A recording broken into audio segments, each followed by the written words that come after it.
Ay, kayo.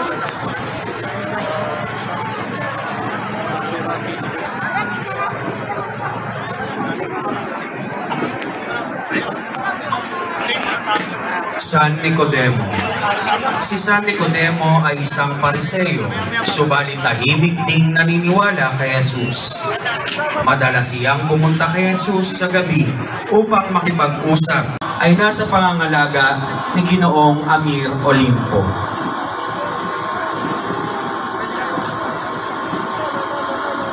Ang karosa ay susundan ng banda kabataan.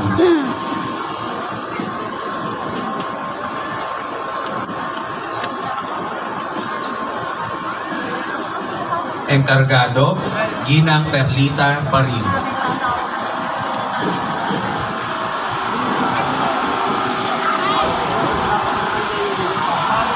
Santa Maria Jacobe. Si Santa Maria Jacobe ay kamag-anak ng mahal na Birheng Maria at ina ni Apostol Santiago Menor. Isa siya sa mga babaeng sumunod kay Jesus. Noong umaga ng Pasko ng muling pagkabuhay, ay kasama siya ni Santa Maria Magdalena na tumungo sa libingan upang pahira ng bangkay ni Jesus ng mga pabango.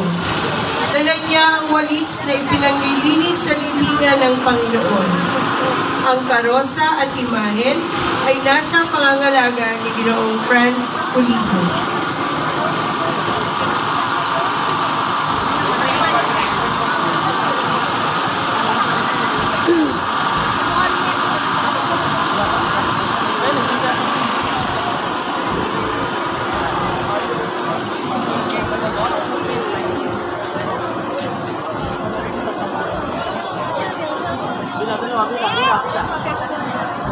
Santa Maria Cleopas.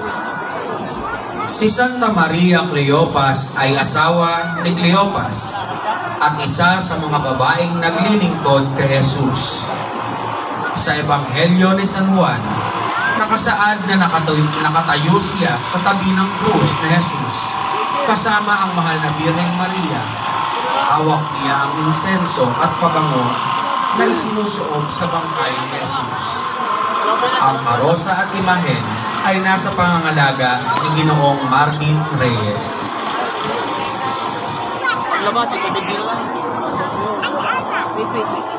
Santa Maria Salome.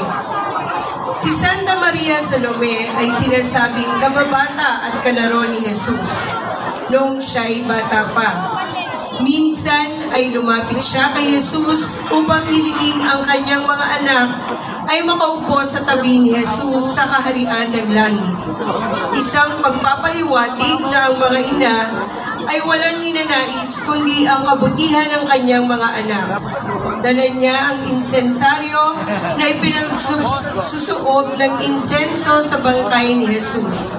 Ang karosa at imahen ay nasa pangangalaga ng pamilya Kamingay.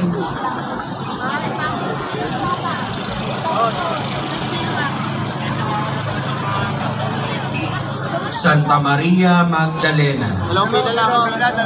Si Santa Maria Magdalena ay inaalihan ng 7 demonyo at siya ay pinagaling ni Jesus. Dahil sa kanyang pagmamahal kay Jesus ay naging matapang siya na sumunod kahit sa daan ng Kalbaryo at tumayo rin roon sa tabi ng krus ni Jesus. Matapos ang araw ng pamamahinga, ay nagpakita sa kanya si Jesus na muling nabuhay at inatasan siya na ipahatid sa mga apostol ang mabuting balita ng kanyang pagkabuhay na magmuli. Ang